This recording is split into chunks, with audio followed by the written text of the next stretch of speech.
Bruxelles, je t'aime. Tu m'avais manqué, Bruxelles, je t'aime, Bruxelles, je t'aime. T'es ma préférée, Bruxelles, je t'aime, Bruxelles, je t'aime. Hola y bienvenidos a Bruselas Te Quiero, el programa semanal de Euronews sobre asuntos europeos. En Bruselas Te Quiero hablamos de los temas europeos más destacados de la semana y analizamos lo que está en juego para ustedes y para Europa. Soy Maeve McMahon, gracias por acompañarnos. Entre los temas de la semana ha sido la vuelta al cole aquí en Bruselas. Los comisarios de la Unión Europea volvieron a sus despachos, todos menos uno, el holandés Frans Timmermans, conocido por ser el impulsor del Pacto Verde Europeo, ha vuelto a la política nacional. Mientras Europa sale de un verano de temperaturas récord, nos preguntamos qué significará este cambio político para la larga lista de políticas climáticas. Además, una torre de Babel europea. La posibilidad de incluir más lenguas oficiales en los 24 de la Unión Europea se ha hecho realidad. Con la esperanza de llegar a un acuerdo con los grupos minoritarios para formar gobierno, Pedro Sánchez ha pedido a Bruselas que añada al catalán, el euskera y el gallego a la larga lista de lenguas de la Unión Europea. Más allá de la política, analizamos lo que esto supondría para la gente, pero también el coste que tendría. Nuestros invitados esta semana son Eva Popcheva, eurodiputada del Grupo de Renovar Europa. Hola. Javi López, eurodiputado de los Socialistas y Demócratas. Es un placer. Bienvenido. Y Kate Bolonguero, del MLEX Europa. Pues nada, muchas gracias por estar aquí con nosotros. ¿Qué tal? ¿Qué tal la vuelta al cole aquí en Bruselas? Muy bien. Está bien de volver al trabajo, así que... Una semana un poco suave, un poco light. Sí, semana de aterrizaje y de vuelta no solo al trabajo, sino al tiempo de Bruselas para todos. O sea, al tiempo de Bruselas. Yo estoy acostumbrada aquí, yo soy de Dublín, así que no pasa nada. Siempre tengo mis paraguas. Bueno, como hemos dicho, durante las vacaciones de verano, uno de los comisarios clave demitió su trabajo. El número 2, de hecho, de la Comisión, Frans Timmermans. Pero antes de saber sus opiniones sobre esto, vamos a poner al día a nuestros telespectadores. Luis Alberto nos cuenta más. Una buena noticia para Países Bajos, según algunos, pero un revés para Bruselas. Frans Timmermans, una de las pocas caras conocidas de la Unión Europea, deja su puesto en la Comisión. Durante los últimos 3 años, el político neerlandés ha trabajado para que Europa cambie radicalmente su forma de vivir, consumir, viajar y hacer negocios, mientras negociaba en la COP. Timmermans vuelve a casa para liderar una alianza de los verdes en las elecciones nacionales de noviembre. Ahora la pregunta es, ¿quién ocupará su puesto como comisario neerlandés? ¿Y qué significará todo esto para las ambiciones climáticas europeas, en un momento en el que se deben fijar los objetivos climáticos para 2040? Ante las advertencias de la ONU sobre el avance del cambio climático, nos preguntamos si el planeta puede esperar a los políticos.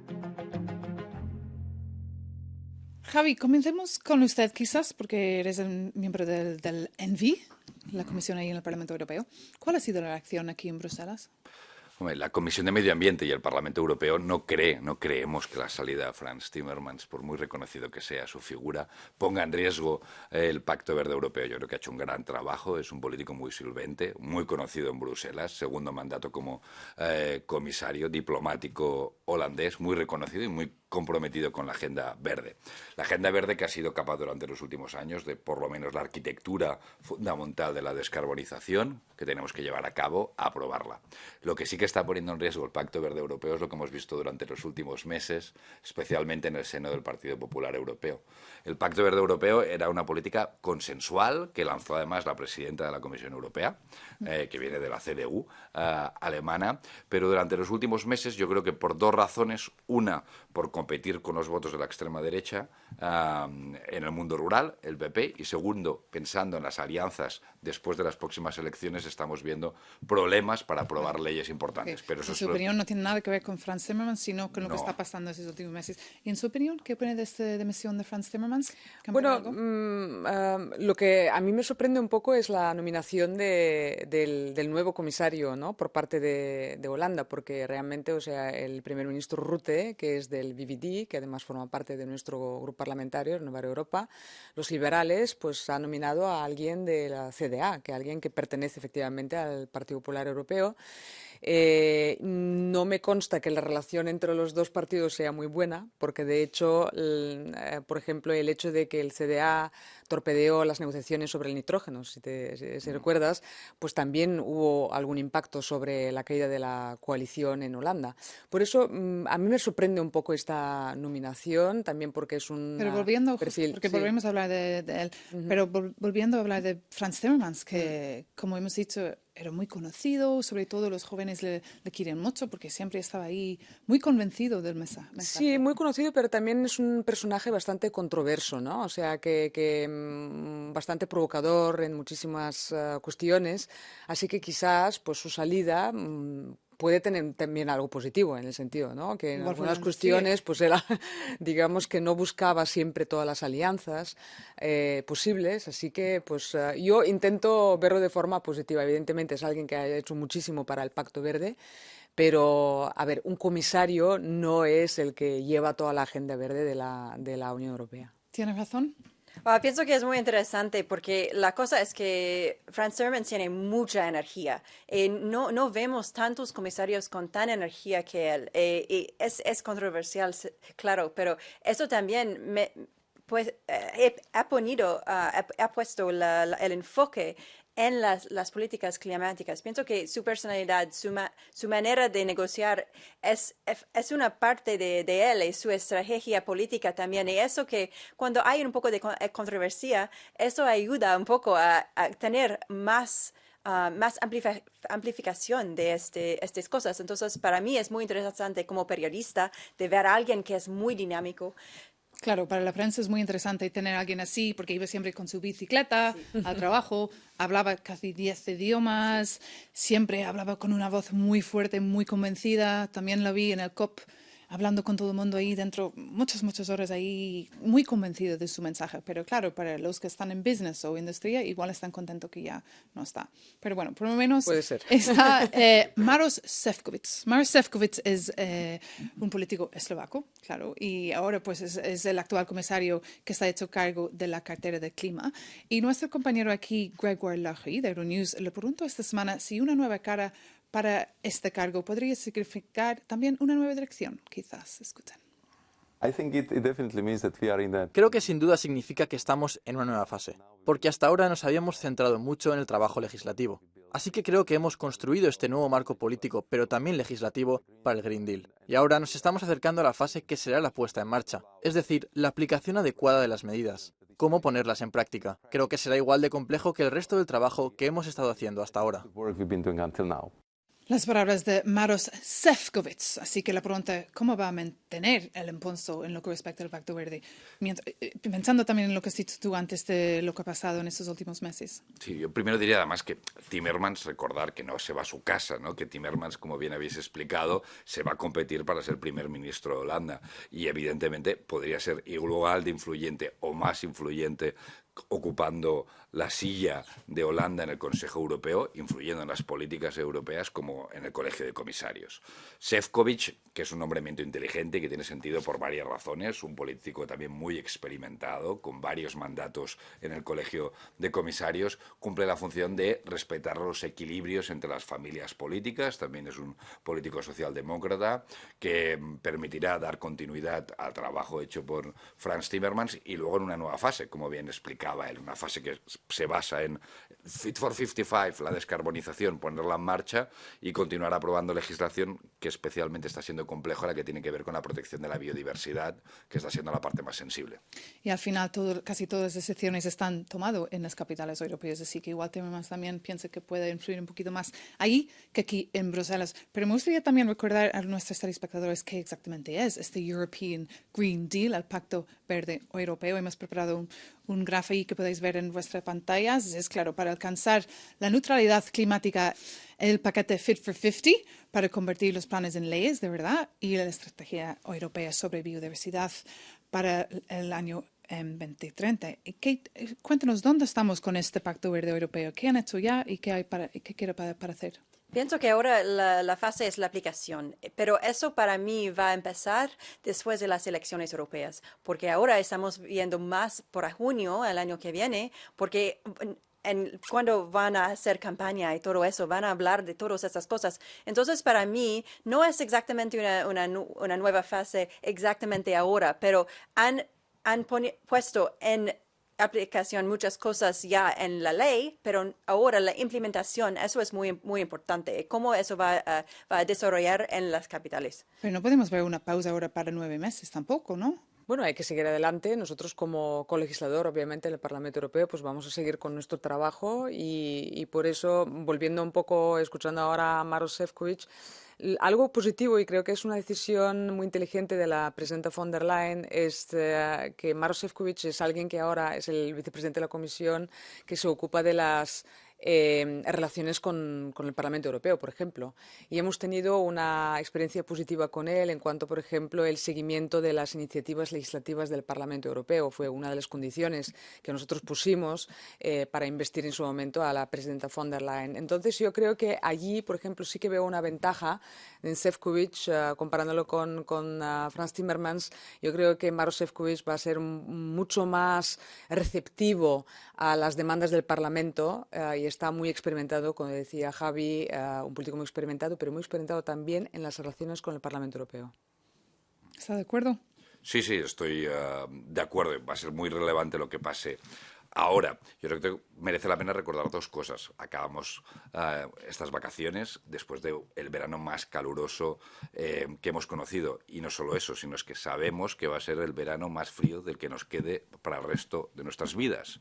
Un verano en donde hemos tenido en el sur de Europa 4 olas de calor con unas semanas de más de 40 grados. Hemos tenido la temperatura en la Tierra en el mes de julio varios días consecutivos más alta registrada en la historia.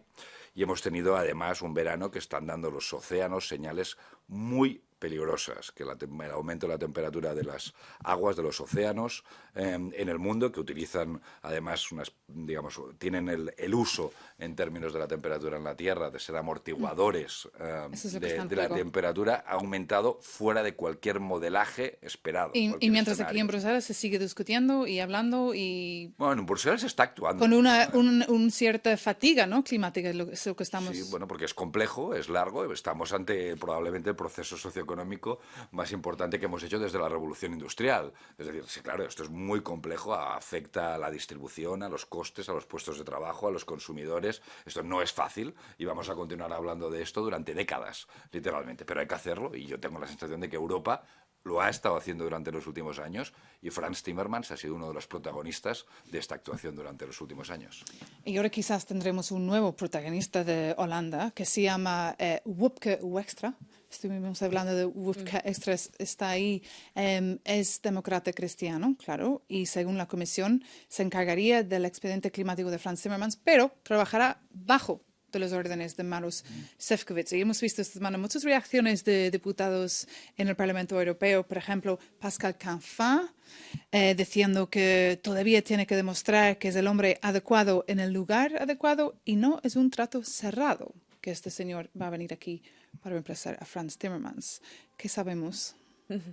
Pues como te decía antes, es una nominación interesante, quizás un poco sorprendente, y vamos a ver en las audiciones del Parlamento Europeo, porque nosotros los tomamos muy en serio cuando hacemos estas audiciones a los candidatos a comisarios.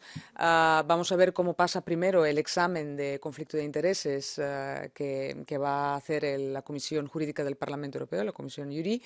Como sabemos, ahí pues, se examinan todos los posibles conflictos de intereses, etcétera. Es un procedimiento que hacemos para todos los candidatos a Porque antes trabajó para Shell, pero hace... Trabajaba para McKinsey, trabajaba para Shell, etcétera. Su nombre salió en el Pandora Papers. Por lo tanto, es un trabajo que la Comisión Jurídica del Parlamento Europeo va a hacer, tal y como siempre lo hace, y después pues, tendremos nuestras audiciones para ver también cuál es su posición acerca del portfolio. Y el Parlamento Europeo también tiene la posibilidad de exigir cambios en el portfolio, etcétera. Yo creo que es positivo en general que tendremos a Maroš Šefčovič como el vicepresidente. Como su jefe un poco, ¿no? Algo que para tenemos, por ejemplo, con Margrethe Vestager y con otros vicepresidentes que son un Pero ojo que Margrethe Vestager quizás se va a ir también. Pero a ver, Kate, en su opinión, ¿qué pasará ahora con este este señor? Pienso que hay la mapa de ruta ahora. Es que todas las leyes están ya escritas. Entonces, es que, ¿qué puede hacer en 10 meses? No sé. Con Šefčovič como su jefe, no sé si es conservador, pero en qué manera que es un papel donde él puede hacer muchas cosas, no lo sé. Toda la focalización va a ser en las elecciones europeas en algunos meses. Todo está cambiando un poco la energía aquí en Bruselas y en Estrasburgo. Entonces, no sé exactamente qué tipo de impacto va a tener y qué amplificación, porque no sé si va a ser posible de cambiar cosas. Por ejemplo, para ayudar más a la industria o cambiar los temas o las leyes, como la cosa con la ley por la natura. Por ejemplo, había una controversia con eso. Y no sé si eso va a cambiar en solamente 10 meses, porque es una mapa de ruta después de muchos años y es una prioridad por Ursula von der Leyen. Entonces, no lo sé, no estoy segura que eso va a cambiar mucho. Sí, es Pues probable. no es un trato cerrado porque tendréis que firmarle decir sí o no. ¿Qué vas a decir? Sin duda, digamos. Es probable que no tuviera mucha capacidad de influencia, pero obviamente el Parlamento Europeo tiene que ahora hacer un hearing, una audiencia y examinar a fondo. A mí, honestamente, no me parece una persona de mi agrado. Por varias razones. Primero, porque ha hecho declaraciones muy ofensivas y arrogantes sobre el sur de Europa y lo que hacen las sociedades del sur de Europa, que me parecen, no quiero ni volverlas a reproducir. Segundo, porque en los grandes debates europeos durante los últimos años, especialmente cómo responder económicamente a la pandemia, ha sido aquellos que han sido halcones en las discusiones económicas. Ahora es ministro de Exteriores, antes lo era de Finanzas en su país, y cuando había que discutir el Next Generation EU y el paquete de inversión que se está demostrando que ha sido una respuesta adecuada económicamente a la crisis, era aquellos que querían poner palos en las ruedas a que Europa avanzara, tuviera una deuda común, que quiere decir una deuda común, una inversión común con un futuro común. Eso estuvo del mal lado de la historia. ¿Y por qué lo mandan a gente así siempre a Bruselas? Bueno, tengo la sensación que siempre países deciden mandar a gente un poco así con... Bueno, hay de todo, ¿no? No, siempre no. Siempre no, también, digamos, Rutte, el mismo, el mismo, o sea, es verdad que es una nominación muy curiosa, porque el mismo Curioso que envió, es una buena palabra. porque el mismo, A ver, Eva. el mismo que envió a Timmermans, ahora envía a él. Ya, por eso todo el mundo está en plan... Es la misma persona, no es un gobierno A diferente. ver, No, y Eva- por eso decía que me sorprendía, porque de hecho la relación entre BBD y el CDA de donde viene Extra, realmente tenían una relación bastante tensa, ¿no? Por el tema pues también por el tema climático. Por eso es un poco sorprendente. Por otra parte, pues se conocen desde hace años, han trabajado mucho juntos. No sé si también ahí pues hay alguna aspiración por parte de Mark Rutte después para despejarse un poco el camino hacia Claro. la presidencia de la Comisión Europea, ¿no? Es que la política es muy interesante, sí. ¿no? Todo el mundo está mirando hacia el futuro. ¿Y usted? Porque Renovar Europa, su partido, Ciudadanos, ni siquiera estaban dentro de las elecciones. Elecciones nacionales, no.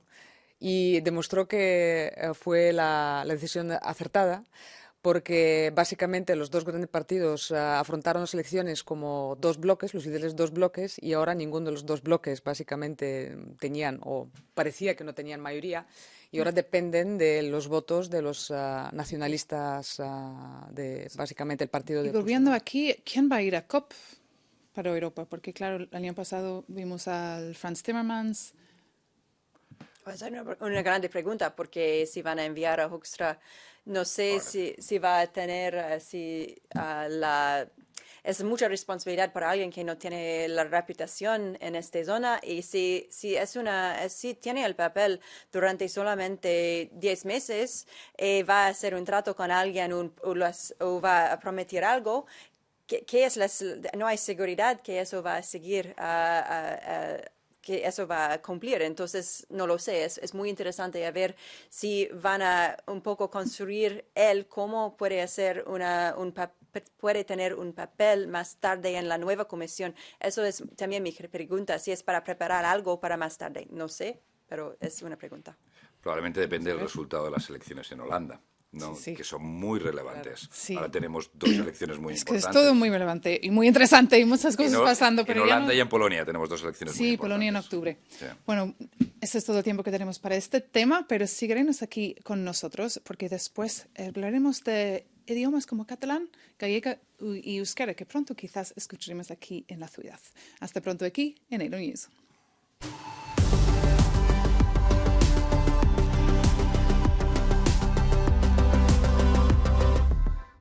Bienvenidos de nuevo a Bruselas Te Quiero, el programa semanal de Euronews sobre la actualidad europea. Esta semana ha sido tranquila en Bruselas, pero una noticia que nos ha llamado la atención ha sido la del presidente del gobierno español pidiendo a Bruselas que reconozca el euskera, el catalán y el gallego como lenguas oficiales de la Unión Europea.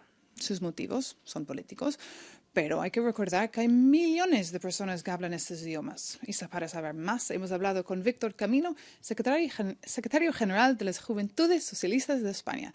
Viene de Valencia y nos ha explicado si cree que esta propuesta puede salir adelante. Escúchenlo.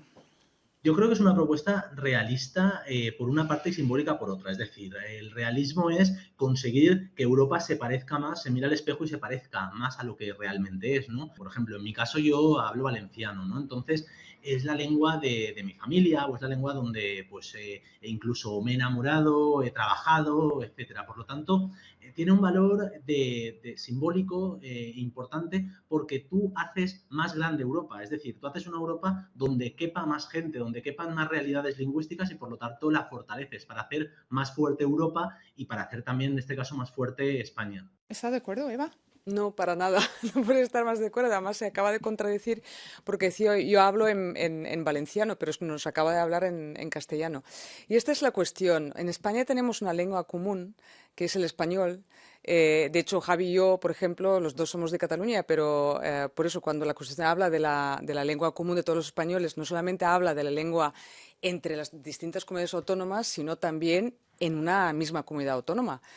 Javi y yo pues hablamos entre nosotros también español, aunque los dos somos de Cataluña. Por eso también hay una cuestión jurídica y hay una cuestión de reputación. La cuestión jurídica es que aquí en la Unión Europea la idea es que cada Estado miembro pues, aporte una lengua oficial y si tiene más lenguas oficiales a nivel nacional, que no es el caso de España, Como entonces Irlanda. podría solicitar, como el caso de Irlanda, que hay dos. Bueno. Pero en el caso de España hay solamente una lengua oficial a nivel nacional. Y el problema reputacional es que aquí se trata de una solicitud partidista. No es una solicitud nacional, sino partidista para intentar investir a Pero Javi, Pedro para Sánchez. gente como Víctor, lo que hemos visto es algo muy importante para él. Dice que se sacará un poquito más de la política y... Sí, yo estoy de acuerdo. La verdad, yo discrepo en esto.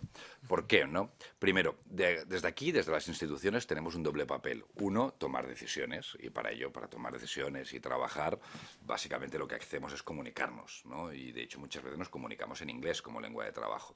Pero las instituciones y los parlamentos juegan otro papel que es el de la representación, la representatividad, no solo el trabajo, para que la gente que vota y en esta democracia europea tan compleja que tenemos se sienta representada. Yo creo que lenguas que hablan millones de ciudadanos europeos se vean representadas en las instituciones europeas ayuda a la proximidad de la Unión Europea en instituciones europeas con los ciudadanos. Creo. Y además creo que aquellos que no creemos en la independencia y creemos que no solo no es posible en el mundo actual, sino que no es deseable, le enviamos un mensaje de nosotros, los europeos, las instituciones europeas, España es capaz de representar su pluralidad y que aquellos que dicen, no, es que si solo es una lengua por país, entonces ¿cuál es la solución? Tengamos un país. Pero Javi, perdóname, ¿esto se os acaba de ocurrir ahora o qué? No, es que os lo pide Puigdemont. O sea, tú estás hablando de una cosa, no, es que es muy bonita la pluralidad, pero lo estáis pidiendo simplemente porque Puigdemont os lo pone como condición Claro. para investir al señor Es un debate que ha Sánchez. estado en Cataluña durante muchísimos Lo años. hemos oído aquí en Bruselas una vez, pero claro, hoy es mucho... ¿Qué van a Vale. decidir, en su opinión, a ver cuando se juntan aquí los ministros? Pienso que es muy interesante porque no es solamente una pregunta para España, porque hay muchas lenguas que no tienen estatus oficial. Entiendo 100% que en España es otra cosa, pero no en todos los países es eso. Es que Pienso que puede ser, pero necesita que en Europa por total todo el mundo tiene los mismos derechos de decir, tenemos una lengua aquí, en esta zona de nuestro país, y todo el mundo puede preguntar al mismo estatus que si euskera o gallego o catalán tiene un estatus como eso, que todos los otros, por ejemplo, bretón en Francia o algo así, es importante Aunque que... no es lo mismo una lengua que un dialecto. También Claro. eso es que es un idioma, que eso es muy filosófico, pero es eso también, que hay muchas conversaciones que no sé si todos los ministros pueden decidir todo eso en un consejo general. Yo no creo tampoco, pero claro, está claro que todo el mundo tiene una opinión y queremos saber más opiniones y hemos hablado también con Jorge Buxade del partido del otro derecho español, Vox. Escuchen. Es una idea absolutamente demencial y sobre todo es una idea forzada, no es una idea de Sánchez, es una idea del líder que quiere pactar con el separatismo, con todos aquellos partidos que quieren destruir la nación española. Y España como nación tiene un idioma propio, general y común a todos los españoles, que es el que nos representa aquí en el Parlamento Europeo y en todas las instituciones de Bruselas. Y las instituciones de la Unión Europea no están para dar satisfacción a cualquier partido radical minoritario, sino para satisfacer las necesidades reales de los europeos. Tiene razón, va a ir a algún lado esta propuesta. No, yo creo que no va a ir a ningún lado. De hecho, ya ha habido una respuesta por parte, por ejemplo, de Eslovaquia. Nosotros como delegación, la Delegación de Ciudadanos de Europa, enviamos una carta a todas las representaciones de todos los Estados miembros de la Unión Europea aquí ante la Unión Europea, explicándoles justo esto, que nosotros tenemos una lengua común, que es el español a nivel nacional, y eso es lo que encontramos en este reglamento tan famoso que se pretende modificar. Pero yo te quería comentar una cosa, y es que de hecho, porque antes decíais que estos idiomas tendrían que también estar representados, pero es que ya lo son, porque en 2000, me parece que fue 2005 exactamente, el Consejo adoptó unas conclusiones en las que permitió que los ciudadanos se dirigieran en otros idiomas a las instituciones europeas. Y España, por ejemplo, tiene acuerdos bilaterales tanto como con la Comisión Europea, con el Consejo, con el Comité de Regiones. Entonces los ciudadanos pueden escribir a estas instituciones en catalán, en vasco, en gallego, en valenciano, etcétera.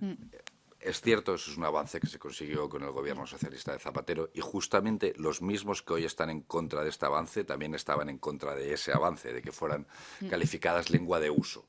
Hoy estamos discutiendo si son lenguas oficiales. Yo creo que es importante destacar, mi lengua materna es el español, o sea, esto no es, y soy catalán, y soy bilingüe y utilizo en mi vida las dos lenguas, pero para muchísima gente, para millones, de hecho, el catalán, por ejemplo, es la 12ª, 13ª lengua más hablada en Europa, mucho más que la mitad de las lenguas oficiales hoy. Esto no se hace a peso, digamos. Vamos a seguir, hablantes, estamos para quedando calibrar sin tiempo, Javi, pero volveremos a hablar del tema. Muchísimas tamaño. gracias a nuestros invitados por estar aquí con nosotros y gracias a ustedes por vernos. Nos vemos pronto aquí en Euronews.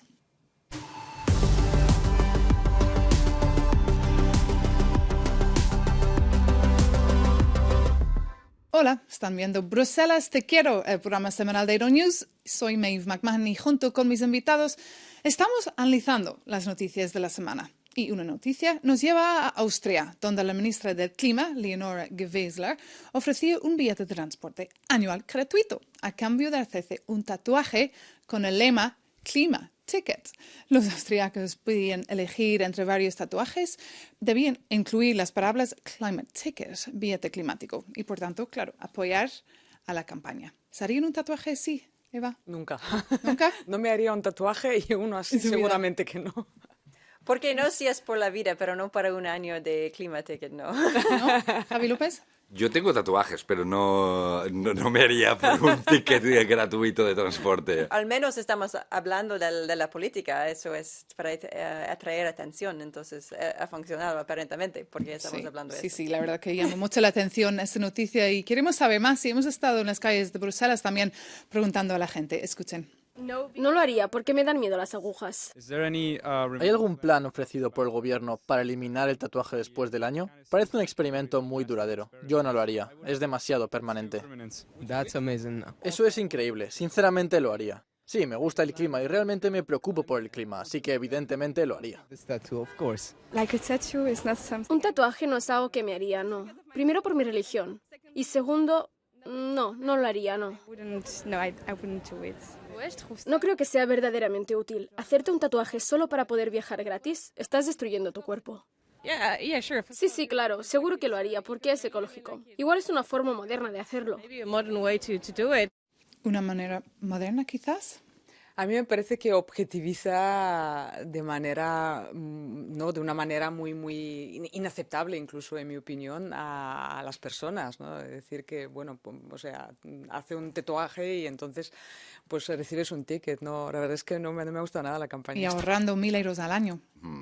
A mí me parece un poco frívolo, sinceramente. Me parece bien que hayan políticas públicas de concienciación de las necesidades de hacer política climática y me parece muy bien, sobre todo me parece muy bien, que las administraciones apuesten por el transporte público y la ayuda a los jóvenes. Pero todo eso se puede hacer sin encontrar algo que sea como esto, un poco fuegos artificiales que parecen un poco frívolos. Pero Yo creo que al final solo 6 personas lo hicieron, ¿no? En un festival.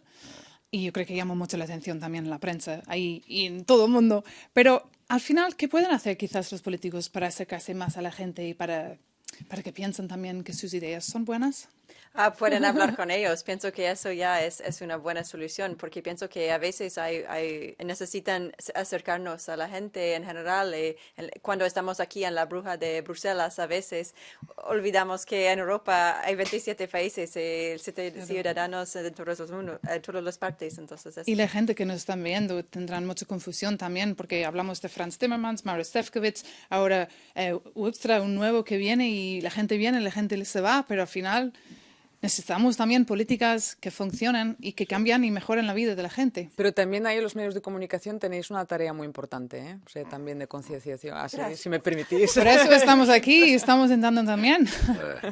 Sí, yo creo que la mejor forma de acercarse a la gente es hacer políticas que funcionen. Porque hay a veces que intentas, digamos, inventar no sé qué nuevo. Lo importante es que seamos capaces, desde la política y las administraciones, de ayudar a la vida de la gente y a solucionar los problemas que tienen, ¿no? El acceso a la vivienda, las condiciones laborales, el poder adquisitivo, la seguridad, la incertidumbre, digamos, las preocupaciones que hoy tiene el ciudadano medio europeo. Y hay que decir, cuando miras el Eurobarómetro, ¿cuándo se ha confiado menos en los políticos europeos? Pues cuando no hemos sido capaces de solucionar los problemas. La crisis financiera del 2008, la crisis migratoria del 2015, y cuando hemos sido capaces de solucionar los problemas, por ejemplo, los últimos 3 años, miras el Eurobarómetro, hay mayor confianza en los políticos europeos porque ha funcionado. Y al final la gente se siente mucho mejor. Pues nada, muchísimas gracias. Me temo que este es todo el tiempo que tenemos. Muchas gracias a nuestros invitados por estar aquí y gracias a ustedes por vernos. Si desean enviarnos comentarios, nuestra dirección de correo electrónico es bruselas.tequiero@euronews.com. También pueden encontrarnos en Instagram y Twitter o X. Hasta pronto aquí en Euronews.